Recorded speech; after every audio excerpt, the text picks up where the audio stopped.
परेशान हो रहे हैं। आपको इजाजत नहीं है, nothing is going on record, please. अरे सुनिए, आप बोले। महोदय, प्रधानमंत्री भी कौन होगा जो पूरे देश का जनादेश लेकर आया होगा और दूसरी बार भी लेकर आया होगा, जो अपने घोषणा पत्र में यह लिख के लाया होगा कि हम राम मंदिर का प्राण प्रतिष्ठा करेंगे, हम निर्माण का मार्ग प्रशस्त करेंगे, यानी 140 करोड़ लोगों के जनादेश के साथ वो तारीख आने वाली थी जिस तारीख का इंतजार था। और महोदय, सिर्फ तारीख इतनी नहीं थी मान्यवर, अगर शास्त्रीय ढंग से प्राण प्रतिष्ठा होनी थी तो 11 दिन का उपवास रख के तपस्या भी करनी थी।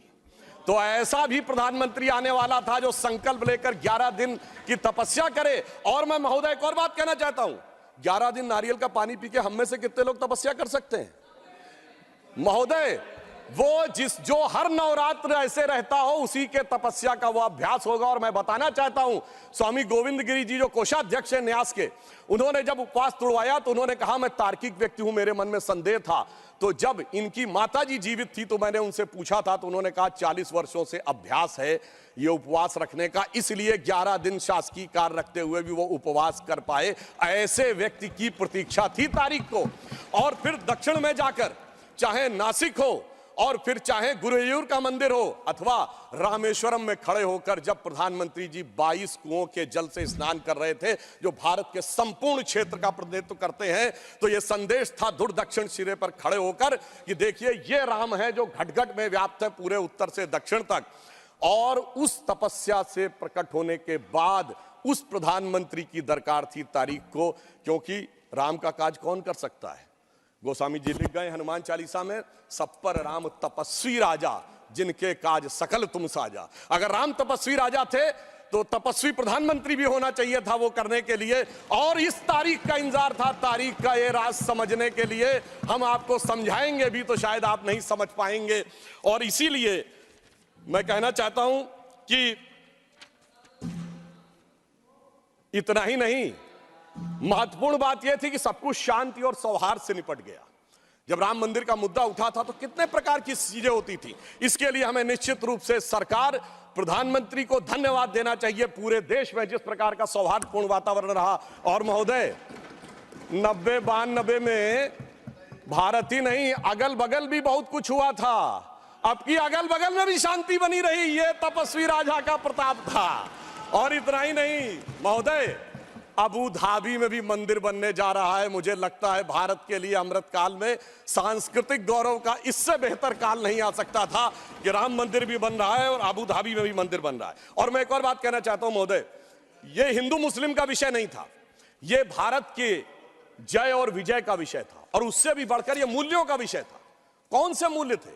एक मूल्य वो जिसमें भगवान राम उस मूल्य के प्रतीक बनते हैं जिसमें 4 भाई हैं, पिता के एक वचन पर वन चले जाना, दूसरे भाई का जंगल जाना, तीसरे भाई का खड़ाऊ रखकर शासन करना, एक ये परंपरा थी। और दूसरी परंपरा वो जिस बाबरी परंपरा में भी 4 भाई थे, शुजा, मुराद, दारा और औरंगजेब। एक ने 3 को कत्ल कर दिया, बुढ़ापे में बाप को जेल में डाल दिया। और इतने पे भी संतोष नहीं हुआ, बल्कि सर काटकर थाली में रख के जेल में बंद बाप के पास भेजा। आप किसी मत को मानने वाले हो, अपने घर में क्या देखना चाहते हैं, भाई की खड़ाऊ या भाई का सर? इन 2 मूल्यों के अंतर का यह प्रतीक था। इसका हिंदू मुस्लिम से कोई नहीं था। और मैं अपने विरोधियों को बताना चाहता हूं मान्यवर, उर्दू में भी एक रामायण लिखी गई है, चकबस्त रामायण, और उसमें इसी मूल्य को अप्रिशिएट किया गया है कि जब भगवान राम राजा दशरथ से अनुमति लेकर जाते हैं तो उर्दू के प्रसिद्ध शायर चकबस्त ने, और वो लखनऊ के रहने वाले थे, उन्होंने लिखा है, रुखसत हुए वो बाप से लेकर खुदा का नाम, रुखसत हुए वो बाप से लेकर खुदा का नाम, और राहे वफा की मंजिलें अव्वल हुई तमाम। यानी उनको तो दिखा कि राहे वफा की कौन सी मंजिलें हैं जो अव्वल हो रही हैं। मगर क्या बताऊं महोदय, एक फैक्ट बताना चाहता हूं। 22-23 दिसंबर 1949 की रात को जब श्री राम लला प्रकट हुए तो सबसे पहले वो रोशनी किसने देखी थी? वो यूपी गवर्नमेंट का एक सिपाही था जिसका नाम था अब्दुल बरकत। उसने बाकायदा मजिस्ट्रेट के सामने बयान दिया है कि रात में उसको दिव्य रोशनी दिखी, और जब दिव्य रोशनी हटी तो वहां पर श्री राम लला विराजमान थे। अब्दुल बरकत को रोशनी 1949 में दिख गई, मगर कुछ सियासत वालों को रोशनी 2024 में नहीं दिख रही है।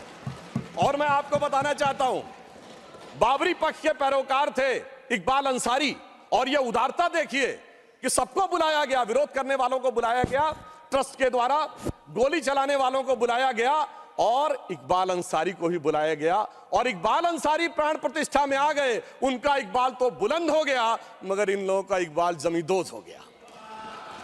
और मैं ये भी बताना चाहता हूं उसका एक कारण है, ऑन द लाइटर नोट, इसको कोई पर्सनल ना ले महोदय। ये कहा जाता है कि हमारे यहां राम का तत्व या ईश्वर का तत्व कौन नहीं समझ पाता है, जो कामी, क्रोधी, लोभी, खलकामी हो, और राजनीति में वो नहीं समझ पाता जो सेकुलर और वामी हो। अब मैं ये बताना चाहता हूं महोदय कि जो लोग कहते हैं भगवान राम ने अपने जीवन में, ये मंदिर किस चीज का प्रतीक है, कई लोग एक आध कोई शब्द लेकर बगैर पढ़े हुए, बगैर उस भाषा को जाने हुए अपनी बात कहने लगते हैं। तो मैं बताना चाहता हूं भगवान राम ने कौन मेरा भक्त है इसका बाकायदा उदाहरण दिया। उन्होंने लिखा है, जात पात कुल धर्म बड़ाई, धन बल परिजन गुण चतुराई। इन 10 चीजों से मैं नहीं मिलता। मैं कैसे मिलता हूं? भक्ति से मिलता हूं।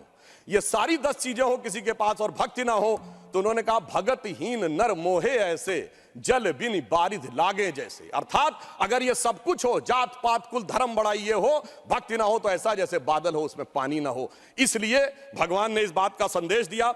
और मैं एक विषय और कहना चाहता हूं, जब राम मंदिर का निर्माण हो रहा था तो कहा जाता था, साहब वैज्ञानिक प्रमाण दीजिए।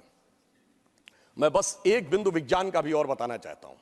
यह विशुद्ध विज्ञान है, क्योंकि अगर आपने रामचरितमानस के शुरुआती श्लोक पढ़े हो तो उसमें बहुत साफ लिखा, सीताराम गुणगाम पुण्य अरण्य विहारिण्यो वंदे विशुद्ध विज्ञानो कवीश्वरो कपीश्वरो। अर्थात विशुद्ध विज्ञान महर्षि वाल्मीकि ने लिखा। और विज्ञान क्या है?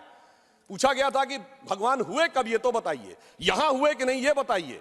अब आप ये बताइए कि आज हम समय कहते हैं, उनका एग्जैक्ट टाइम लिखा है। जैसे आज हम टाइम कह रहे हैं, दिल्ली में कुछ और है, लंदन में कुछ और है, तो एक जीएमटी ग्रीनिच मीन टाइम बताया गया।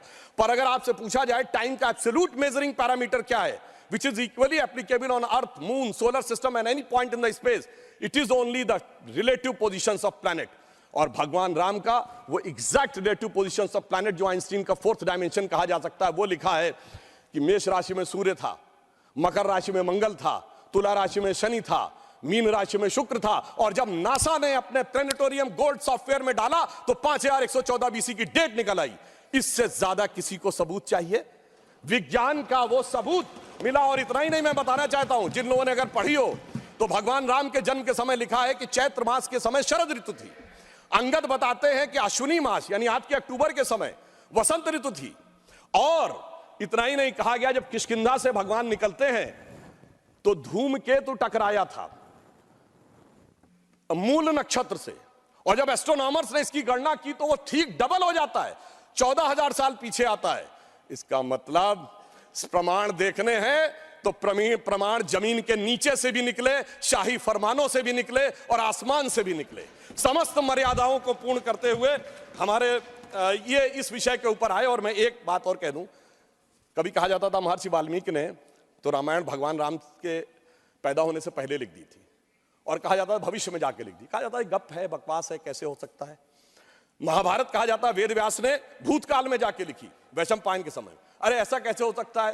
मैं पूछना चाहता हूं, 1916 में आइंस्टीन की थ्योरी ऑफ रिलेटिविटी देने के बाद अब time travel forward, time travel backward बकवास है क्या? अगर किसी ने साइंस नहीं पढ़ी है तो उसे समझना चाहिए। मगर मैं ये नहीं कहना चाहता हूं इसको कह के, मैं कहना चाहता हूं हमारे ऋषि त्रिकालदर्शी थे, और ये टाइम ट्रेवल तो बहुत छोटी बात थी जो अब धीरे धीरे लोगों को समझ में आ रही है। और मैं एक विषय और कहना चाहता हूं, हम सब ने भगवान राम के मंदिर तो देखा, वहां पर दूसरा सबसे बड़ा मंदिर कौन सा? हनुमानगढ़ी का। आपने हनुमान जी के सैकड़ों हजारों मंदिर देखे होंगे इस देश में, लवकुश का मंदिर देखा है कभी? नहीं। हमारे यहां पुत्र का महत्व नहीं है, शिष्य का महत्व है, भक्त का महत्व है।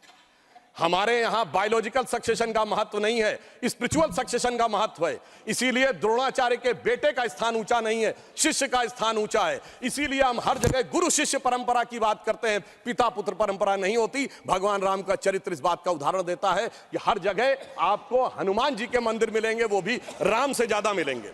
और मैं अंत में यह कहना चाहता हूं महोदय, एक बार एक डिबेट में वो कहने लगे कि भाई, you are talking about the Ram temple. How does Ram temple fits in the 21st century? Emerging India aspires to become a technologically advanced and become the economic superpower with the youngest population. Where does Ram Mandir fits in that?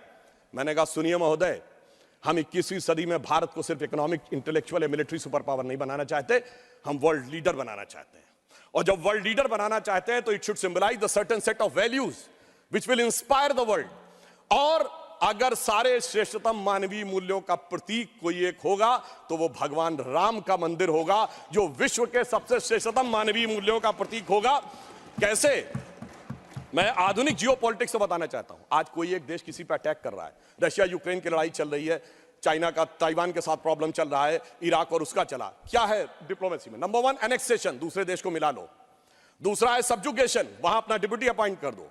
और तीसरा है domination, उसके साथ संधि sign कर लो।